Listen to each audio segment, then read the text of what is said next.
সবাইকে শুভেচ্ছা। হোমিও ডাইজেস্টের পক্ষ থেকে আমি ডাক্তার শাহিন মাহমুদ, ডিএসএমএস এর চতুর্থ বর্ষের কেস টেকিং ও রেপার্টরি সেকশনের আলোচনার আমি বাদবাকিটুকু সম্পন্ন করছি। ডাক্তার হানিম্যান কি বলেছেন আমাদের। দ্বিতীয় যে গুণাবলীর কথা বলা যায় তা হচ্ছে সুস্থ ও সবল ইন্দ্রিয় শক্তি এবং সঠিক বোধ শক্তির ক্ষমতা। ডাক্তার হানিম্যান সংক্ষেপে বলে দিয়েছেন সাউন্ড সেন্সেস। দুটো ব্যাপারকে আপনাকে মাথায় রাখতে হবে। সর্বত্র আমি দেখেছি শুধু একটি অংশকে এখানে আলোচনা করা হয়, যে সুস্থ সবল ইন্দ্রিয় শক্তি, অর্থাৎ আপনার নাকের ঘ্রাণ শক্তি, আপনার কানের শ্রবণ শক্তি, আপনার স্পর্শ শক্তি, আপনার চোখের দৃষ্টি শক্তি, এগুলো ঠিক আছে কিনা, এগুলোর মাধ্যমে আপনি নিখুঁত বিষয়টি বুঝতে পারলেন কিনা, তার কথাবার্তা সব কিছুকে নিখুঁতভাবে আপনি শুনতে পেলেন কিনা, দেখতে পেলেন কিনা। কিন্তু আপনার ইন্দ্রিয় যদি ত্রুটিযুক্ত হয় এবং আপনি যদি তা না জানেন, না খেয়াল করেন, তাহলে অবশ্যই আপনি ত্রুটিযুক্ত তথ্য পাবেন এবং সর্বশেষ ভুল সিদ্ধান্ত উপনীত হবেন। কাজেই ইন্দ্রিয় ত্রুটিযুক্ত না থাকাটা একটি চিকিৎসকের জন্য অত্যন্ত গুরুত্বপূর্ণ ব্যাপার। যদি তা থেকে থাকে তাকে অবশ্যই সংশোধন করতে হবে, তা যেভাবেই হোক। কিন্তু কথা হচ্ছে শুধু এটুকুই নয়, আপনি যে তথ্যটি পেলেন, যে গন্ধটি পেলেন, যে বর্ণটি পেলেন, যে শব্দটি পেলেন, তাকে আপনার সঠিক বিশ্লেষণ করার মতো সঠিক বোধশক্তিও আপনার মধ্যে থাকতে হবে। এটা চিকিৎসকের একটি এক্সট্রা সেন্স, তা আপনার মধ্যে থাকতে হবে। এই বোধশক্তির মাধ্যমে আপনি বুঝবেন কোনটা স্বাভাবিক, কোনটা বিকৃত, কোনটা গুরুত্বপূর্ণ নয়। এবং অনেক চিকিৎসক শুধু এগুলোর দ্বারাই প্যাথোলজিক্যাল ডায়াগনোসিস, মায়াজমেটিক ডায়াগনোসিস পর্যন্ত করতে পারেন। তো কাজেই চিকিৎসকের এই সুস্থ সবল ইন্দ্রিয় এবং সঠিক বোধশক্তি অত্যন্ত গুরুত্বপূর্ণ। ডাক্তার হানিম্যানের ভাষাই আমরা দেখতে পাচ্ছি। এরপর ডাক্তার হানিম্যান যে বিষয়টি নিয়ে আলোচনা করছেন তা হচ্ছে রোগী পরিদর্শন ও রোগ লক্ষণ নির্ণয়ে একনিষ্ঠ মনোযোগ, বা ডাক্তার হানিম্যান বলছেন অ্যাটেনশন ইন অবজার্ভিং। অর্থাৎ আপনার একনিষ্ঠ মনোযোগ চিকিৎসার ক্ষেত্রে আপনার রইল কিনা। মনে রাখতে হবে, এত বিশাল, এত বৈচিত্র্যপূর্ণ, এত বিস্তৃত একটি সাবজেক্ট, আপনি তাকে সুস্থ করার, মেরামত করার কাজটি করছেন। মানুষকে সৃষ্টি করেছেন স্বয়ং স্রষ্টা আল্লাহ। সেই মানুষের যখন ত্রুটি দেখা দিয়েছে, তাকে সুস্থ করার দায়িত্বটি আপনি নিয়েছেন আপনার হাতে। এটি কোনো হালকা কাজ নয়। স্রষ্টার কাজের প্রতিনিধিত্ব করছেন আপনি। ডাক্তার হানিম্যান একটি জায়গায় ঠিক এই কথাটি বলে গিয়েছেন যে আপনি স্রষ্টার প্রতিনিধি স্বরূপ কাজ করছেন। সেখানে আপনি যদি একনিষ্ঠ না হন, আপনার মনোযোগ যদি সম্পূর্ণ না থাকে, এই হলিস্টিক অ্যাপ্রোচ, এই বিশাল বিস্তৃত বিষয়ের সঠিক জ্ঞান পাওয়া কোনোভাবেই সম্ভব নয়। এই জ্ঞানটি পাওয়ার পথ হচ্ছে কেস টেকিং। আপনি সেই বিশালত্বের মধ্যে ত্রুটি অনুসন্ধান করছেন। বলতে গেলে সাগরে একটা সুই খোঁজার মতো কাজটি করছেন। সুই খুঁজতে গিয়ে যদি আপনার মনোযোগ বিচ্ছিন্ন হয়, তাহলে কি আপনার পক্ষে সম্ভব সঠিক ডায়াগনোসিস করা, অ্যানামনেসিস করা? রোগী ভিড় করেছে, চিকিৎসকের আমার কোথাও যাওয়ার তাগাদা আছে, কোনো একটা কাজ রয়েছে, যদি এরকম হয় তখন চিকিৎসাই করবেন না। আপনি পরবর্তীতে যে কোনোভাবে পারেন তাকে পরবর্তীতে একটি সময় দেবেন। কিন্তু যদি আপনার মনোযোগ ব্যাহত হয়, যদি আপনি একনিষ্ঠ হতে না পারেন, তাহলে কিন্তু আপনি লক্ষণ নির্ণয় করতে পারবেন না। কৌতুক হলেও একবার শুনেছিলাম যে একজন চিকিৎসক প্রেসক্রিপশন লেখার সময় প্রেসক্রিপশন প্যাডে বালি, ইট, খোয়া এগুলো লিখে দিয়েছিলেন। অর্থাৎ সে বিল্ডিং তৈরি করবে, এবার সেই চিন্তাগুলোই তার প্রেসক্রিপশনে লিখে দিয়েছেন, বালি এত বস্তা, খোয়া এত বস্তা, রড এতগুলো। তো এভাবে কিন্তু হোমিওপ্যাথি সম্ভব নয়। হোমিওপ্যাথিতে আপনাকে অত্যন্ত নিখুঁত চিন্তা, পর্যবেক্ষণ, গবেষণা ও বিশ্লেষণের প্রয়োজন পড়বে। কাজেই এটা হচ্ছে কেস টেকিংকারী চিকিৎসকের আরেকটি গুরুত্বপূর্ণ বৈশিষ্ট্য, যে তার মধ্যে একনিষ্ঠ মনোযোগ আছে কিনা, পর্যবেক্ষণ করার মতো মানসিক সক্ষমতা তার সে সময় আছে কিনা, বা আদৌ চিকিৎসকের মধ্যে সে গুণাবলী বর্তমান কিনা। এরপর ডাক্তার হানিম্যান বলছেন যে রোগচিত্র অঙ্কনে বিশুদ্ধতা ও সত্যানুরাগ, fidelity in tracing the picture of disease. কথা হচ্ছে যে রোগীলিপি অঙ্কনে বিশুদ্ধতাও থাকতে হবে। আপনি যা দেখলেন, যা শুনলেন, যা অনুভব করলেন, সঠিকভাবে লিপিবদ্ধ করতে হবে। রোগী একটা কথা বলেছে, আপনি গুরুত্ব দিলেন না, কিংবা তাকে অন্যভাবে লিখলেন, সংক্ষিপ্ত সাংকেতিক চিহ্নে লিখে রাখলেন, কোনো একটা লক্ষণ বাদ দিয়ে দিলেন, কোনো একটা লক্ষণকে নিজে ইন্টারপ্রেট করে ব্যাখ্যা করে যে রোগীর এই অর্থটির এই মানে আপনি দাঁড় করালেন, তাহলে আপনার রোগচিত্র অঙ্কনে বিশুদ্ধতা রইল না। আপনাকে রোগীর ভাষায়, রোগীর কথা এবং বিভিন্ন অনুসন্ধানের মাধ্যমে সেই কথাগুলো পূর্ণতার মাধ্যমে সম্পূর্ণ রোগচিত্র অঙ্কন করতে হবে। এখানে আপনি নিজের তরফ থেকে কিছু ঢোকাতে পারবেন না, এমনকি রোগীকে এমনভাবেও প্রশ্ন করতে পারবেন না যে রোগীর কথাটি আপনার কোনো আচরণ বা কথার দ্বারা বায়াসড হয়ে যায়, প্রভাবিত হয়ে যায়। রোগীর কাছ থেকে কোনো কিছু কৌশলে আপনার সুবিধা মতো কিছু শুনে নিয়ে নিলেন, যে এটা করলেও মুখ ওষুধের সাথে মিলবে, এভাবে প্রশ্ন করি না, এটা হতে পারবে না। এখানে ডাক্তার হানিম্যান বলছেন যে বিশুদ্ধতা থাকতে হবে রোগচিত্র অঙ্কনে। এরপর ডক্টর হানিম্যান বলছেন বিশেষ বুদ্ধিমত্তার অধিকারী বা কৌশলে রোগীর সঠিক তথ্যটি জেনে নেবার অধিকারী। ডক্টর হানিম্যান এখানে ট্যাগ শব্দটির দ্বারা এই ব্যাপারটি প্রকাশ করেছেন। আপনারা জানেন যে ডক্টর হানিম্যান নিজেই অর্গানন অফ মেডিসিনের বিভিন্ন অ্যাফোরিজমে বলেছেন যে রোগী অনেক সময় বাড়িয়ে বলবে, অনেক সময় সে এতই অলস উদাসীন হবে যে বলতেই চাইবে না, কিংবা অনেক লজ্জাস্কর বিষয় আছে নিজের সম্বন্ধে যেগুলো সে উল্লেখ করবে না, আত্মীয় স্বজনও উল্লেখ করবে না, অনেক বিষয় আছে গোপন করে যাবে। তো এই বিষয়গুলো বের করার জন্য ডক্টর হানিম্যান নিজে নির্দেশনা দিয়েছেন। দেখুন, মানুষ এত বিস্তৃত সাবজেক্ট যে অর্গাননের যে নির্দেশনা এটাকে বলতে পারেন শিরোনাম স্বরূপ। মানুষের এত বিচিত্রতা আছে যে আপনি শুধুমাত্র গুটি কয়েক পদ্ধতি অবলম্বন করেই সমস্ত সমাধান করতে পারবেন না। মানুষের সেই সমস্যাগুলো উত্তরণ করতে, মানুষের সেই কথাগুলোকে বের করে আনতে আপনার উপস্থিত বুদ্ধির প্রয়োজন পড়বে, তাৎক্ষণিক বুদ্ধির প্রয়োজন পড়বে, একটি বিশেষ বিচক্ষণতার প্রয়োজন পড়বে।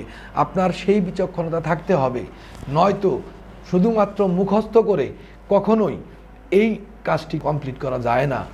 মানুষের মন, আবেগ, শরীর সমস্ত কিছু এত বেশি বিচিত্র, মানুষ এত বেশি বৈচিত্র্যপূর্ণ অবস্থার মধ্যে দিয়ে আসতে পারে এবং এত ভিন্ন ভিন্ন স্বতন্ত্র আচরণ করতে পারে যে প্রত্যেকটি ক্ষেত্রে প্রত্যেকটি কেস যেমন আমাদের কাছে নতুন থাকে, ঠিক এইরকম প্রত্যেকটি কেসের মধ্যে আমাদের পদ্ধতি, কেস টেকিং করার পদ্ধতিও আসলে নতুন থাকে।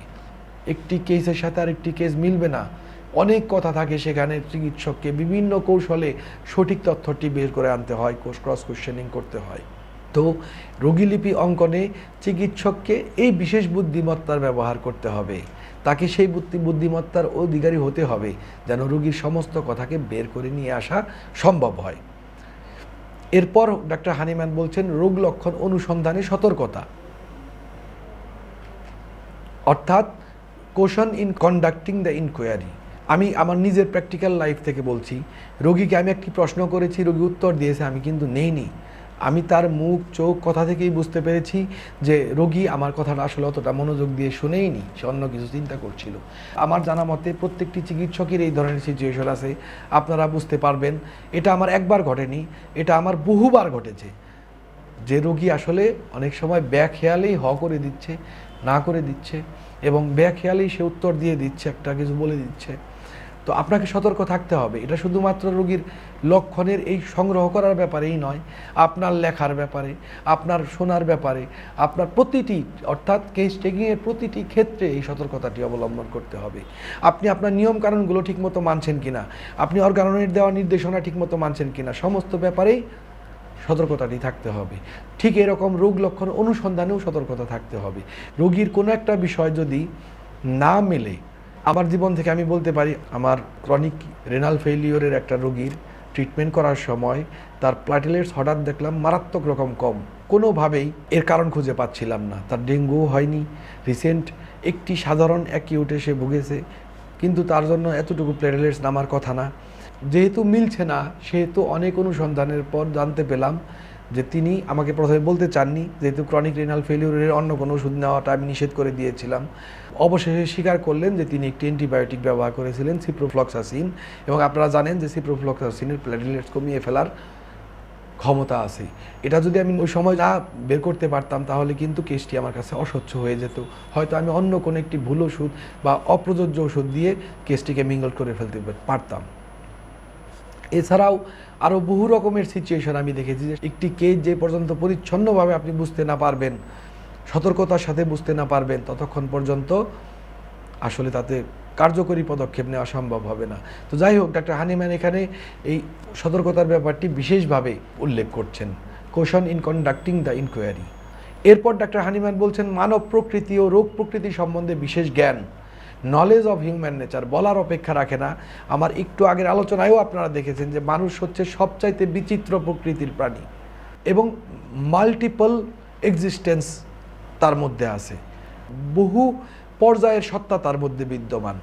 মানুষের মধ্যে যেমন শরীর আছে, তেমন তার মন আছে, তার আবেগ আছে, তার আত্মা আছে, কিছু বিমূর্ত, কিছু মূর্ত, কিছু পার্থিব, কিছু অপার্থিব, কিছু শক্তি, কিছু বস্তু। এত বিচিত্র একটি সৃষ্টির যদি প্রকৃতি তার এবং তার শরীরের রোগ প্রকৃতি অর্থাৎ তার বিশৃঙ্খলার প্রকৃতি সম্বন্ধে বিশেষ জ্ঞানে গুণান্বিত না হলে আপনার পক্ষে সঠিক কেস টেকিং করা সম্ভব নয়। যারা শুরুতে কেস টেকিং করতে যায় তাদের পক্ষে কোনোদিনও কেস টেকিং করা সম্ভব হয় না। একজন চিকিৎসককে মানুষের কিছুদিন চিকিৎসা করার পর এবং ম্যাটেরিয়া মেডিকা সম্বন্ধে বেশ কিছুটা জ্ঞান অর্জন করার পরই কেবলমাত্র আসলে সত্যিকারভাবে কেস টেকিং করার যোগ্যতা অর্জিত হয়। তার আগ পর্যন্ত বলা যেতে পারে কেস টেকিং করার একটা প্র্যাকটিস চালু থাকে। তো ঠিক এইরকম মানুষের প্রকৃতি এবং রোগ প্রকৃতি যতক্ষণ পর্যন্ত না জানা যাচ্ছে, যা ম্যাটেরিয়া মেডিকার ওষুধগুলোর মাধ্যমে অনেকটাই জানা যায়। অন্যান্য জ্ঞান তো আছেই, সাইকোলজি বা মানুষের জীবনযাত্রা সম্বন্ধে জ্ঞান তো আমাদের পারিপার্শ্বিকতা, মানুষের জীবনকে দেখে, জীবনযাত্রার প্রণালীগুলোকে দেখে তো আমরা জ্ঞান অর্জন করতেই পারি। ম্যাটেরিয়া মেডিকাতেও আমাদের এই রোগ এবং মানুষ দুই সম্বন্ধেই আলোচনা বিশেষভাবে করা হয়েছে, আপনারা জানেন। কাজেই মানব প্রকৃতি ও রূপ প্রকৃতি সম্বন্ধে বিশেষ জ্ঞান অর্জন করার কথা বিশেষভাবে ডাক্তার হানিম্যান বলছেন। এছাড়া ডাক্তার হানিম্যান বলছেন রোগ লক্ষণ অনুসন্ধানে ধৈর্য, patience in an eminent degree, অর্থাৎ বেশ একটা গুরুত্বপূর্ণ মাত্রা পর্যন্ত আপনার ধৈর্য থাকতে হবে। আমি বলেছি এত বিশাল বড় একটি কাজ কখনোই ধৈর্য ছাড়া সম্ভব নয়। এত বিচিত্র একটি কাজ এবং যেখানে আপনার সাবজেক্ট প্রতি মুহূর্তে আপনাকে দ্বিধায় ফেলে দিতে পারে, আপনাকে ধোঁকা দিতে পারে, আপনাকে মিথ্যা তথ্য দিয়ে আপনাকে মিসলিড করতে পারে, ভুল পথে চালিত করতে পারে, সেখানে আপনি অধৈর্য হলে আপনি নিজেই বায়াসড হয়ে যাবেন। আপনার পক্ষে কেস টেকিং করা সম্ভব হবে না।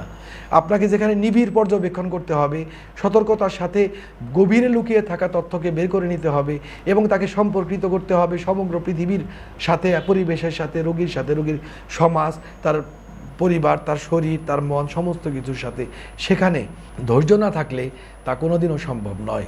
এছাড়া আরও বহু ধরনের গুণাবলী থাকতে পারে। বহু চিকিৎসক বহু সময় বলেছেন, আমি আমার হোমিওপ্যাথিক কেস টেকিং ও ফলো আপ ম্যানেজমেন্ট বইতেও বলেছি যে এছাড়া হোমিওপ্যাথিক দর্শনের উপলব্ধি, হোমিওপ্যাথিক ম্যাটেরিয়া মেডিকা সম্বন্ধে দক্ষতা, প্রি ক্লিনিক্যাল সাবজেক্টগুলো সম্বন্ধে জ্ঞান, পরিবেশ বিজ্ঞানের জ্ঞান, সমাজ, সংস্কৃতি, বিশ্ব পরিস্থিতি সম্বন্ধে আপডেট হওয়া, মানুষের জীবনযাত্রা প্রণালী সম্বন্ধে অভিজ্ঞতা লাভ করা, সাইকোলজি সম্বন্ধে জ্ঞান, আচরণ, অভিব্যক্তির অর্থ সম্বন্ধে ধারণা, অ্যালোপ্যাথিক ওষুধের পার্শ্ব প্রতিক্রিয়া সম্বন্ধে ধারণা, প্রচলিত ভাষা ও শুদ্ধ ভাষার জ্ঞান, সম্পর্ক উন্নয়ন ও জনসংযোগ সম্পর্কিত ধারণা, সমানুভূতির চর্চা, নিজের আচরণ ও নিজের মায়াজম সম্বন্ধে সচেতনতা ইত্যাদি আরও বহু বিষয়ে জ্ঞান ও গুণাবলী একজন চিকিৎসকের প্রয়োজন হতে পারে। যা আমি আমার বইতে এই বিষয়গুলো সম্বন্ধে আলোচনা করেছি, যেগুলো আলোচনা করেছি এর বাইরেও আরও বহু গুণাবলী চিকিৎসকের প্রয়োজন হতে পারে, লাগতে পারে, প্রয়োজন হয়। কিন্তু অর্গানল অফ মেডিসিনে ডাক্তার হানিম্যান এই বিষয়গুলোকেই তুলে ধরেছেন মৌলিক গুণাবলী, যা না হলেই হবে না। এই হচ্ছে মূলত একজন চিকিৎসকের যে গুণাবলীর প্রয়োজন পড়বে কেস টেকিং করতে। তো শিক্ষার্থী বন্ধুরা, আশা করি আপনাদের কাছে এই বিষয়টি অনেকটা পরিষ্কার হয়েছে যে একজন কেস টেকিংকারী চিকিৎসক হতে গেলে আপনার কী কী গুণাবলীর প্রয়োজন হবে ডাক্তার হানিম্যানের কথায়, হানিম্যানের ভাষায়। তো আমরা এই গুণাবলীর কোনোটাই বাদ দিতে পারবো না, এর চাইতে বহু বেশি গুণাবলী আমাদের আধুনিক সময়ে প্রয়োজন হতে পারে। তো সবাই এই গুণাবলীগুলোকে অর্জন করবেন, এই ভিডিওতে বলা কথাগুলোকে উপলব্ধি করে ডাক্তার হানিম্যানের কথাগুলোকে হৃদয়ে ধারণ করে আগামীতে সামনের দিকে এগিয়ে যাবেন, সেই প্রত্যাশা ব্যক্ত করছি। এবং সেই সাথে আগামী ভিডিওতে আমরা হোমিওপ্যাথিক কেস টেকিংয়ের অন্য কোনো টপিক নিয়ে আলোচনা করব। সেখানে আপনাদের প্রত্যাশা কামনা করে আজকের মতো আমি আমার আলোচনা এখানেই সমাপ্ত করছি। সবাই ভালো থাকবেন। সবাইকে আবারও আমাদের সাথে থাকার আহ্বান জানিয়ে আজকের মতো শেষ করছি। ধন্যবাদ।